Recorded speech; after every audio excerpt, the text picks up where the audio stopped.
വീരമണികണ്ഠനേ ശരണമയ്യപ്പ, ശബരീരിനാഥനേ അയ്യപ്പ. റപ്പായി അവിടെ നിൽക്കൂ. താൻ പൂജമുറിലോട്ട് കയറണ്ട. ഇയാൾക്കല്ല ശുദ്ധവും വൃത്തിയില്ല. ഞാൻ അങ്ങോട്ട് വരാം. അങ്കിൾ ഇങ്ങോട്ട് വരാന് ബാ. റപ്പായിക്ക് ഒരു 100 രൂപ കടം വേണല്ലോ. എന്താ കാര്യം? ഒരു അത്യാവശ്യത്തിന് മടക്കി തരാം. മനസ്സിലായി. അത്യാവശ്യത്തിനല്ലാതെ റപ്പായി ചോദിക്കാറില്ലല്ലോ. കൊച്ചിന് ഇംഗ്ലീഷ് മീഡിയത്തിൽ അടയ്ക്കാനാ. ഇവരുടെ മമ്മി പറഞ്ഞു പിള്ളച്ചേട്ടനോട് ചോദിച്ചാ മതിയെന്ന്. അത് ശരി. തന്റെ മോൾ ഇംഗ്ലീഷ് മീഡിയത്തിൽ പഠിച്ചാലേ നന്നാവത്തുള്ളൂ. അതെ. മലയാളം മീഡിയത്തിൽ പഠിച്ചാൽ നന്നാവില്ലേ? ഇല്ല. അതിന് 100 രൂപ മതിയാവോ? അവള് 250 രൂപ ചോദിക്കാൻ പറഞ്ഞു. ചേട്ടനും ബുദ്ധിമുട്ടാവണ്ടെന്ന് കരുതി ഞാൻ കുറയ്ക്കണ്ട. ഒരു 1000 തന്നെ ആയിക്കോട്ടെ. തരുന്ന ഞാനല്ലേ. തന്റെ ഭാര്യയുടെ പ്രസവത്തിന് നമ്പർ 500 രൂപ മേടിച്ചുകൊണ്ട് താഴെ തിരിച്ചു തന്നോ? കുട്ടിക്ക് ഈ പ്രായമായല്ലോ. അത് ആദ്യത്തെ കുട്ടിയാ. ആ കുട്ടി പ്രസവത്തോട് മരിച്ചുപോയി. അപ്പൊ ഇതിന്റെ പ്രസവത്തിൽ ആരാ നോക്കിയത്? അതെന്റെ ഒരു പഴയ പരിചയക്കാരനാ. എന്നാൽ ആ പഴയ പരിചയക്കാരനോട് പോയി ചോദിക്കും. അവൻ തരും. എന്നെ കുറെ നാളായ നോക്കി വെച്ചിരിക്കുക. പെണ്ണും പിടക്കോയില്ലാത്ത ഇയാൾക്ക് എങ്ങനെയാ മനുഷ്യന്റെ ബുദ്ധിമുട്ട് മനസ്സിലാവുന്നത്? പിള്ളച്ചേട്ടാ, എന്താടോ ഉറപ്പായി? സ്വാമി ശരണം. Good morning. എന്താണോ ഒന്ന് പറയുന്നത്? ആരാ മുറിയിൽ താമസിക്കുന്നത്? അത് നമ്മുടെ ശബരി സാറാ. അതെ. ഏത് ശബരി? കവിയോ? ഒന്ന് പറഞ്ഞോടത്തെ. ആരായാലും ശരി, ജഡ്ജിയും കുടുംബം ഇപ്പോഴെത്തും. എന്താ ഇതുവരെ മുറി ഒഴിപ്പിക്കാഞ്ഞത്? സ്വാമി ശരണം. രാവിലെ ഒഴിയാവുന്ന പറഞ്ഞതായിരുന്നു. എന്നിട്ടെന്താ? അയാൾക്ക് മാത്രം ഇതുവരെ നേരം വെളുത്തില്ലേ? ഇതേ സർക്കാർ ഗസ്റ്റ് ഹൗസാ. ഇവിടെ ചില വ്യവസ്ഥകളൊക്കെ ഉണ്ട്. നിങ്ങൾ ഇവിടുത്തെ മാനേജരല്ലേ? നിങ്ങൾക്ക് ഇതൊന്നും അറിഞ്ഞുകൂടെ? അതൊക്കെ അയാളെ പോലുള്ള ബുദ്ധിജീവികൾക്കും ബാധകമാ. വേഗം പോയി ഒഴിപ്പിക്കണം. റപ്പായി പോ.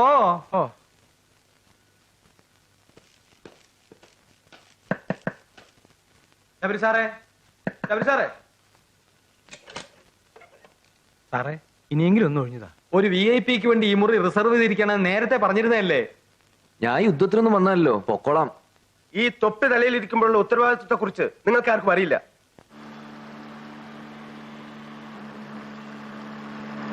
അവേ, ഇതൊക്കെ പാടക്കൂടെ ഇതും കൂടി വെച്ചോളൂ. ഇതൊക്കെ നടന്നില്ല. പുസ്തകങ്ങളെ വെച്ചോളൂ. ഒന്നും വെക്കണ്ട.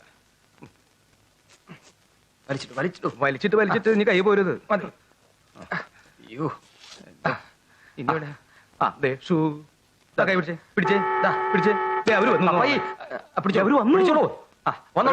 അവിടെ ഈ ലോകത്തിലെ ഏറ്റവും വലിയ VIP ആരാണെന്ന് എനിക്കറിയോ? സ്വാമി ശരണം. അറിയില്ല. ഓരോരുത്തർക്ക് അവനവൻ തന്നെയാ. അയ്യപ്പ, ഇപ്പൊ മനസ്സിലായി. വന്നോളൂ, വന്നോളൂ.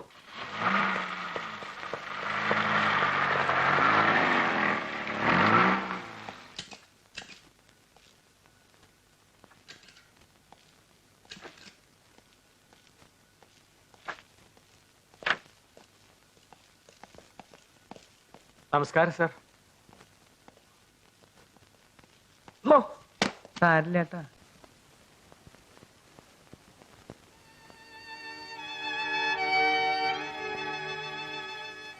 Thank you.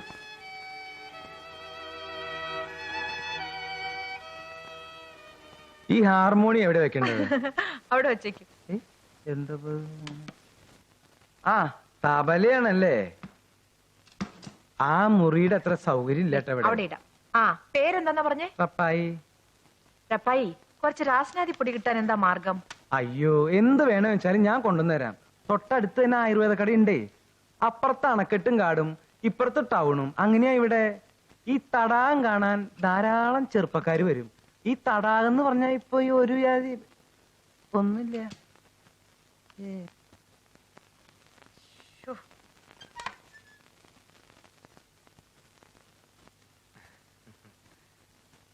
മണികണ്ഠപിള്ള ഇവിടെ മാനേജരായി വന്നിട്ട് എത്ര വർഷമായി? സ്വാമി ശരണം. 3 വർഷമായി. ഇതിനു മുമ്പ് ചെറുരുത്തി TV-യിലായിരുന്നു. മലയ്ക്ക് പോകുന്നുണ്ടോ? എല്ലാ വർഷവും മുടങ്ങാതെ പോകാറുണ്ട്. ഇപ്പൊ പോകുന്നുണ്ടോ? ഇല്ല. അതിനുശേഷം കാഷായ വസ്ത്രം സ്ഥിരമായിട്ട് സ്വീകരിച്ചു. ഇവിടെ അടുത്ത ക്ഷേത്രമുണ്ടോ? ഉണ്ട്. കുറച്ച് അകലെയാ. ശ്രീരാമനാ പ്രതിഷ്ഠ. വളരെ പ്രസിദ്ധ. വിളിച്ചാ വിളിയേക്കുന്ന സ്ഥലമാ. അതിനൊരു ഐതിഹ്യമുണ്ട്. പിന്നെ പറയാം. കുടിക്കാൻ കാപ്പിയാണോ? ചായ മതി. സ്വാമി ശരണം. റപ്പായി. സാറിന് ഊണിന് സ്പെഷ്യലായിട്ട് നല്ല മാനിറച്ചി. മാനിറച്ചി? അല്ല, ഇവിടെ ഈ സാധാരണ ഇറച്ചിക്ക് മാനിന്റെ ഇറച്ചി എന്ന് പറയും. വെജിറ്റേറിയൻ മതി. മാമു, മാമു, ഈ പുസ്തകം ആരുടെയാ?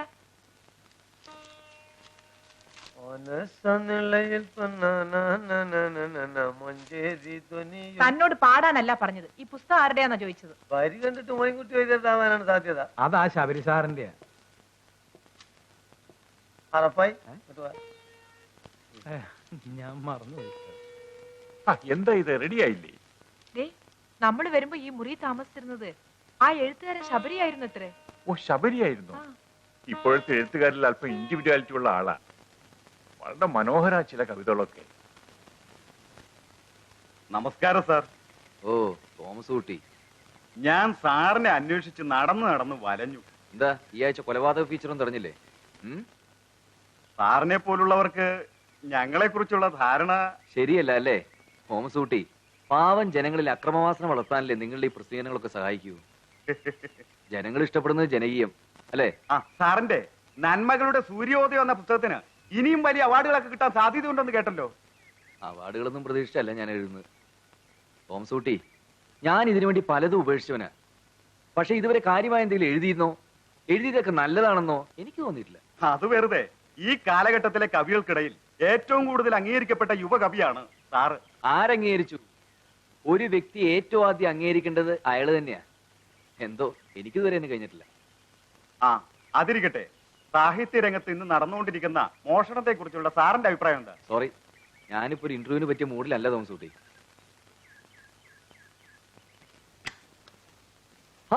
ശേഖരേട്ടനോ? എന്റെ ഈ താവളം എങ്ങനെ കണ്ടുപിടിച്ചു? ഇടോ കശ്മല, ഞാനിന്ന് കോഴിക്കോട്ടുനിന്ന് തന്നെ അന്വേഷിച്ച് ഒറ്റപ്പാലത്തുള്ള തന്റെ വീട്ടിൽ പോയി. അവിടെ ചെന്നപ്പോ തന്റെ അച്ഛനും അമ്മയ്ക്കും വലിയ പരാതി. തന്നെ ഒന്ന് നന്നാക്കി എടുക്കണമെന്നും പറഞ്ഞു. എന്നിട്ട് ചേട്ടൻ എന്ത് പറഞ്ഞു? തന്നെ നന്നാക്കിയിട്ട് ഞാൻ ചീത്തയാകാനോ എന്ന് തന്നെ പറഞ്ഞു. എന്നിട്ട് തന്റെ ഈ മാളം കണ്ടുപിടിക്കാൻ പെട്ട പാട്.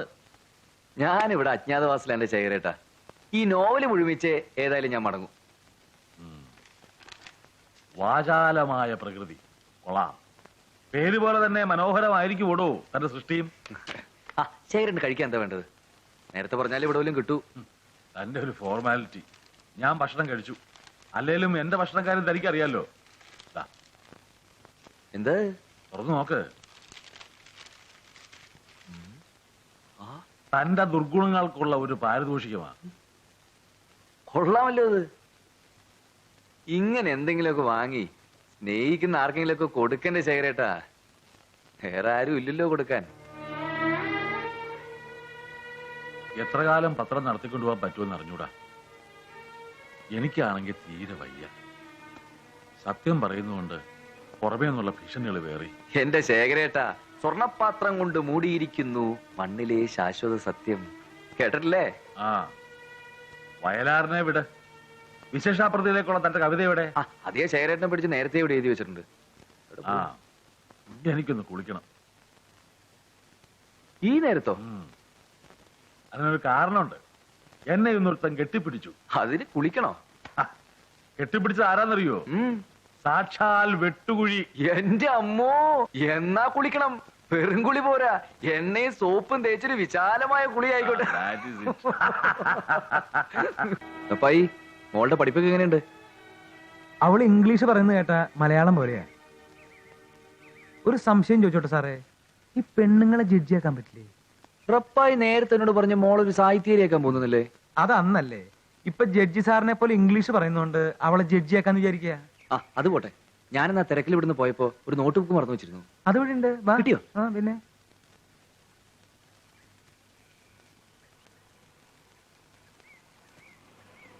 താങ്ക്സ്. സാറ് വന്നല്ലോ.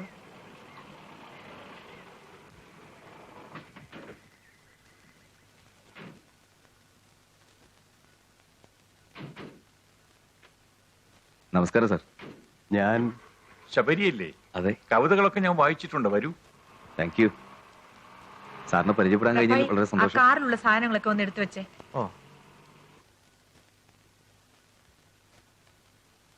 എന്താ വിളിച്ചേ?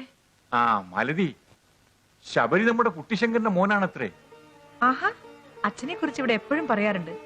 കവിത എഴുത്തല്ലാതെ മറ്റു വല്ല ജോലിയുണ്ടോ? ഉദ്യോഗങ്ങൾക്കെല്ലാം ഞാൻ മിസ്ഫിറ്റ. ഇതുവരെ ഒന്നിലും ഉറച്ചു നിന്നില്ല.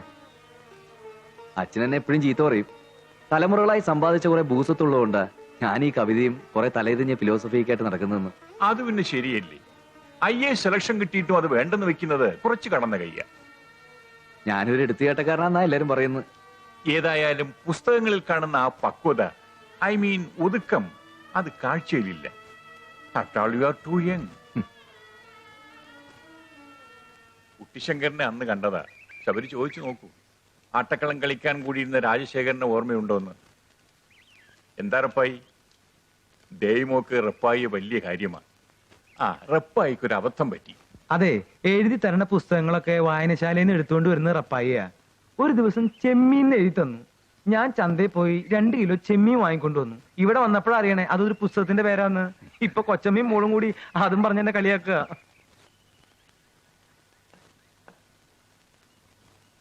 അയ്യോ, ഒന്ന് ശരിക്കും അവളി ഡാഡി.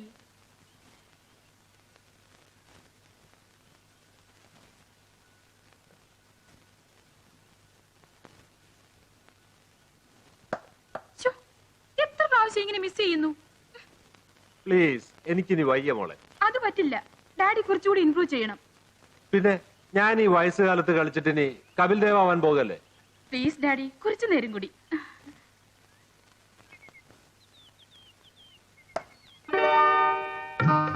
വണ്ടർഫുൾ ക്യാച്ച്, സമ്മതിച്ചു. ദിനേഷ് വന്നത് നന്നായി.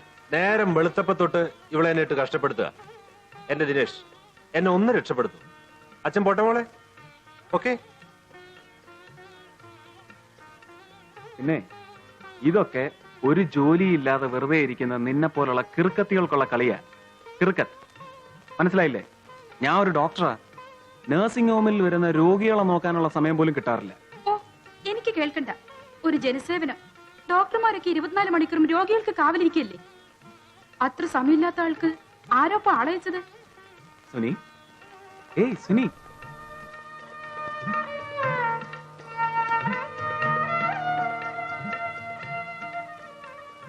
അപ്പോഴേക്കും പിണങ്ങിയോ? അത് പോട്ടെ. തന്റെ വക്കീൽ പരീക്ഷയൊക്കെ എന്തായി?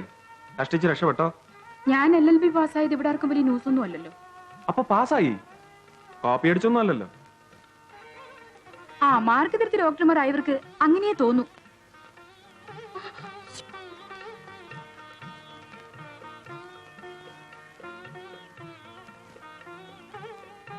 എന്താ സുനിതയുടെ അടുത്ത പ്രോഗ്രാം? ഡാഡി എന്ത് പറയുന്നോ അതുപോലെ. പ്രാക്ടീസ് ചെയ്യട്ടെ, അല്ലാതെ ചുമ്മാ വീട്ടിലിരുന്നിട്ടെന്താ? അതേതായാലും കൊള്ളാം. വാ തുറന്നാൽ നുണ മാത്രം പറയുന്ന പെണ്ണുങ്ങൾക്ക് ഷൈൻ ചെയ്യാൻ പറ്റിയതാ വക്കീൽ പണി. അതുകൊണ്ട് ഏതായാലും അളവയൊന്നും വരില്ലല്ലോ. വെറുതെ എന്തിനാ ദിനേഷ് വടി കൊടുത്ത് അടി വാങ്ങുന്നത്? പുതിയ എസ്റ്റേറ്റ് ഒക്കെ വാങ്ങിയെന്ന് കേട്ടല്ലോ. എന്താ ഇത്ര ദൂരത്ത് പോയി വാങ്ങാൻ? അങ്ങനെ വേണ്ടി വന്നു. It was A matter of prestige.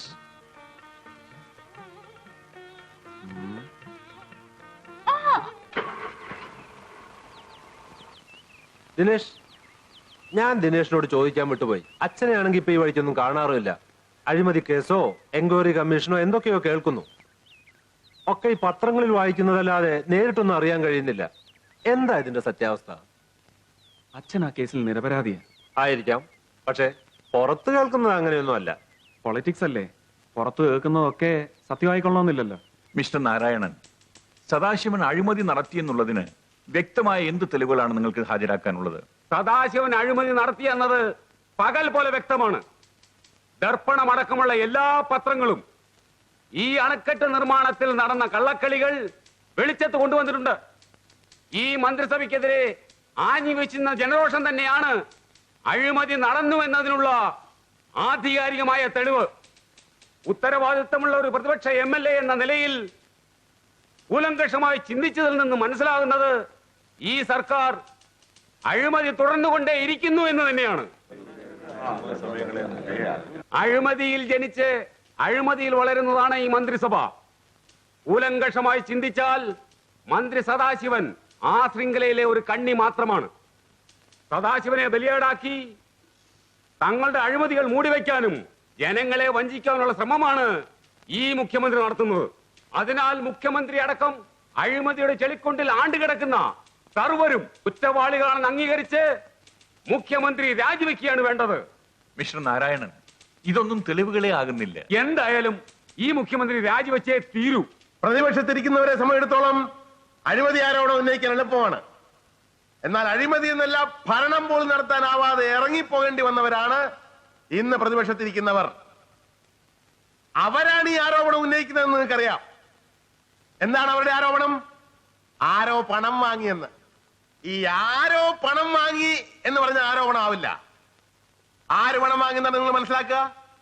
ആരോ പണം വാങ്ങി, അത്ര തന്നെ. മന്ത്രി സദാശിവൻ അണക്കെട്ട് നിർമ്മാണത്തിൽ അഴിമതി കാണിച്ചു എന്ന ആരോപണം അടിസ്ഥാനരഹിതമാണെന്ന് ഇതിൽ നിന്ന് വ്യക്തമാണ്. ഇനി മറ്റൊരു ആരോപണം, ഞങ്ങളുടെ പാർട്ടി ഭരണത്തിൽ ഇരുന്നു കൊണ്ട് സ്വജനപക്ഷപാതം കാണിച്ചു എന്നുള്ളതാണ്. ഞാനൊന്ന് ചോദിക്കട്ടെ, ഇവിടെ ഇതുവരെ ഭരിച്ചിട്ടുള്ള ഏത് രാഷ്ട്രീയ പാർട്ടിയാണ് സ്വജനപക്ഷപാതം കാണിക്കാതിരുന്നിട്ടുള്ളത്?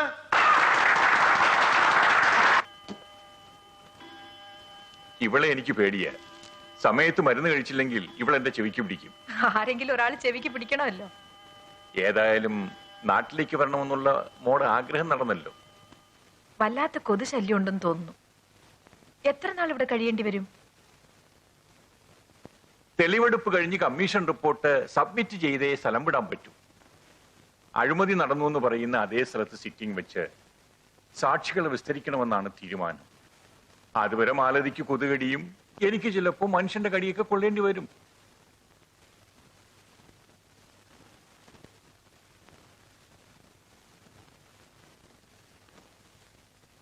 അല്ല, ഇതെന്താ ആരൊന്നും മിണ്ടാത്ത്? വയറക്കാട് ഡാമിന്റെ പണിക്ക് മന്ത്രി സദാശിവൻ ഒരു സ്പെഷ്യൽ ഓർഡർ പ്രകാരം 70 കോടിയുടെ കോൺട്രാക്ട് AT വാറണിക്ക് കൊടുത്തു വന്ന കാര്യം നമുക്കറിയാം. നടന്നതെന്താ? PWD റേറ്റ് പ്രകാരം 40 കോടിയുടെ വർക്ക് എസ്റ്റിമേറ്റിൽ വെള്ളം ചേർത്ത് 70 കോടിയാക്കി. അതും പഞ്ചായത്ത് തോടിന് പാലം കെട്ടി മാത്രം പരിചയമുള്ള വാറുണിക്ക്. ഇതൊക്കെ നാട്ടുകാർ പറയുന്നതല്ലേ, നമ്മളേറ്റ് പറയണ്ട. നാട്ടുകാർക്ക് ഈ കള്ളക്കളിയൊക്കെ നല്ലവണ്ണം അറിയാം. ഞാൻ കാര്യം പറഞ്ഞതേ ഉള്ളൂ. ഭാസ്കരൻ വിഷയത്തിലേക്ക് വരൂ. ബില്ല് പ്രകാരം സർക്കാരിനെ വെട്ടിച്ച രൂപ 1-2 അല്ല, 30 കോടിയാ വാറുണ്ണിയും വെട്ടുകുഴിയും മന്ത്രി എല്ലാം കൂടെ വിരിയിരിക്കുന്നത്. അത് നമ്മുടെ പാർട്ടിയുടെ പേരിലും. നമ്മൾ അങ്ങനെ പറയരുത് ഭാസ്കര. അഥവാ കാശ് വാങ്ങിയെങ്കിൽ തന്നെ അത് നമ്മുടെ ഈ കൊച്ചു പാർട്ടിയുടെ വളർച്ചയ്ക്ക് വേണ്ടിയാ. പാർട്ടിക്ക് വേണ്ടിയാണ് പണം വാങ്ങിയതെങ്കിൽ ആ പണം എവിടെ? 30 കോടി വിഴുങ്ങിയതാ അങ്ങാടിപ്പാട്ട. ബാഹുലയനും വാറുണ്ണിയും തമ്മിൽ തെറ്റ് സ്ഥിതിക്ക് അന്വേഷണ കമ്മീഷന് പണി എളുപ്പമാ. ബാഹുലയൻ കമ്മീഷൻ മുമ്പാകെ ഹാജരായാൽ നടന്ന കാര്യങ്ങളെല്ലാം തത്ത പറയുന്ന പോലെ പറയും. നിങ്ങൾ ഈ ഞഞ്ഞാവിഞ്ഞാ പറഞ്ഞുകൊണ്ടിരിക്കാതെ അടുത്ത പരിപാടി എന്താണെന്ന് വെച്ചാ പറ. നാളെ അന്വേഷണ കമ്മീഷന്റെ സിറ്റിംഗ് ആരംഭിക്കുക. സദാശിവം മാത്രമല്ല, എല്ലാവരും കൂട്ടിലാവും എന്ന് തന്നെ കരുതണം. ജഡ്ജി രാജശേഖരൻ നായരെ കുറിച്ച് ഞാൻ പറഞ്ഞു തരേണ്ട കാര്യമില്ലല്ലോ. അയാളുടെ പണിയെടുക്കും. ഉപ്പ് തിന്നവരൊക്കെ വെള്ളം കുടിക്കുകയും ചെയ്യും. പാർട്ടിക്കുണ്ടായ പേരുദോഷത്തിന് സദാശിവനും വെട്ടുകുഴിയും കാരണക്കാരാണെന്ന് ഞാൻ എവിടെയും പറയും. സെക്രട്ടറിയെ പറ്റി അപഖ്യാതി പറഞ്ഞ ഭാസ്കരനെ സസ്പെൻഡ് ചെയ്യണം. വിഴുപ്പലക്കലല്ല നമുക്ക് ആവശ്യം. രക്ഷപ്പെടാൻ വല്ല മാർഗം ഉണ്ടെങ്കിൽ അത് പറയും. ഓ, രക്ഷപ്പെടുത്തുന്ന ആളുണ്ടല്ലോ, വെട്ടുകുഴി.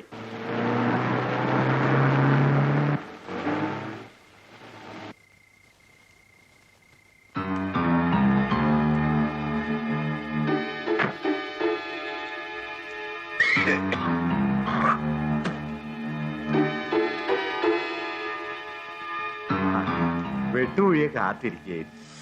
സെക്രട്ടറി വരാതെ ഒന്നും തീരുമാനിക്കാൻ പറ്റില്ലല്ലോ. നമ്മൾ ഇന്ന് ചർച്ച ചെയ്യേണ്ടത് വളരെ തന്ത്രപ്രധാനമായ കാര്യങ്ങളാണ്. മന്ത്രി സദാശിവൻ തിരുവനന്തപുരത്ത് ഇപ്പോഴും പിടിച്ചിരുന്നു. അയാൾ ആകെ ബേജാറില്ല. അയാളെ പിടിച്ച് മന്ത്രിയാക്കിയ ആരാ? അത് നമ്മളൊക്കെ, അതായത് പാർട്ടി. വെട്ടുകുഴി തന്നെ. അല്ലെങ്കിലും കിങ് മേക്കർ ആണല്ലോ വെട്ടുകുഴി. ആണല്ലോ, നല്ല ഭാസ്കര ആണ്. സദാശിവനെ രക്ഷിക്കാൻ എനിക്കറിയാം. സ്വാഭാവികമായും പ്രതിപക്ഷം നമുക്കെതിരാ. പിന്നെ ഭരണകക്ഷിയിലെ ചിലരും ഉള്ളുകൊണ്ട് അങ്ങനെ പലരും എതിരായിരിക്കും. എന്തായാലും സിറ്റിംഗ് നടക്കട്ടെ. കോൺട്രാക്ടർ ബാഹുലയം വന്ന് തെളിവ് കൊടുത്താലല്ലേ ആ ജഡ്ജി, എന്താ പേര്, രാജശേഖരൻ നായർ, സദാശിവന്റെ തലയെടുക്കൂ. വിഷയം കാട് കയറുന്നു. ചീഫ് മിനിസ്റ്ററുടെ ശുപാർശയില്ലാതെ കേന്ദ്ര ഗവൺമെന്റ് കമ്മീഷനെ അയക്കില്ലെന്നുള്ള കാര്യം വ്യക്തമാണ്. ഇപ്പോൾ അയച്ചിരിക്കുന്നു. അപ്പൊ ചീഫ് മിനിസ്റ്റർ നമുക്കെതിരാണെന്ന് വേണം ധരിക്കാൻ.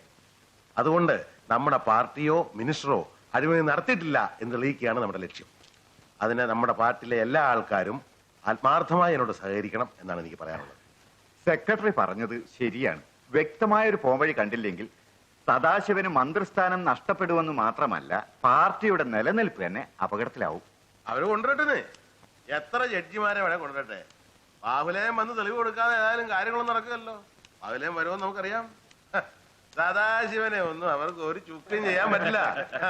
കാര്യം ശേഖർജിയോ, നമസ്കാരം. നമസ്കാരം. ശേഖർജി ഞങ്ങൾക്ക് എതിരായിട്ട് മുഖപ്രസംഗം എഴുതി. എന്താ, ഞാനൊരു സത്യമല്ലേ? ആരും ഗവനിക്കാതെ കിടന്ന ഈ കാര്യം ആദ്യം കുത്തിപ്പൊക്കെ നിങ്ങളാ. ഇങ്ങനെ എടുത്ത് നോക്കടാ പത്രം കയ്യിലുണ്ട്, ആർക്കും എന്ത് എഴുതാ. അങ്ങനെ എല്ലാവർക്കും ഒന്നും എഴുതാൻ പറ്റില്ല വെട്ടുവഴി. MLA മന്ത്രിയൊക്കെ ആവാം, പക്ഷെ എഴുതാൻ അക്ഷരാഭ്യാസം എന്നൊരു മിനിമം യോഗ്യത വേണം. ഏതായാലും ശേഖർജി എഴുതി എഴുതി സ്വന്തം കരള് വരെ ഡോക്ടർമാർ എടുത്തോണ്ട് പോയി. നമ്മൾ ഇത്രയും വളരുകയും ചെയ്തു. പാവം നിത്യബ്രഹ്മചാരി TBയും ക്യാൻസർ എയ്ഡ്സ് വരെയും ചികിത്സിച്ച് ഭേദമാക്കാം. മനുഷ്യൻ ആദർശം വന്ന് വിടുവിട്ടാ അവന്റെ കാര്യം പോക്കാ.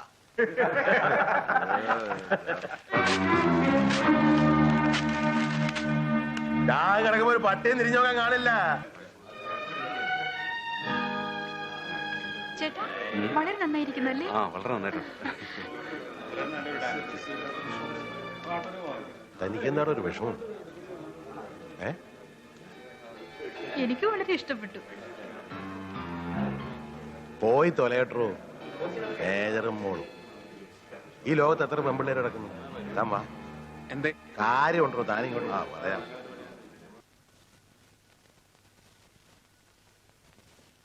നമസ്കാരം. നമസ്കാരം.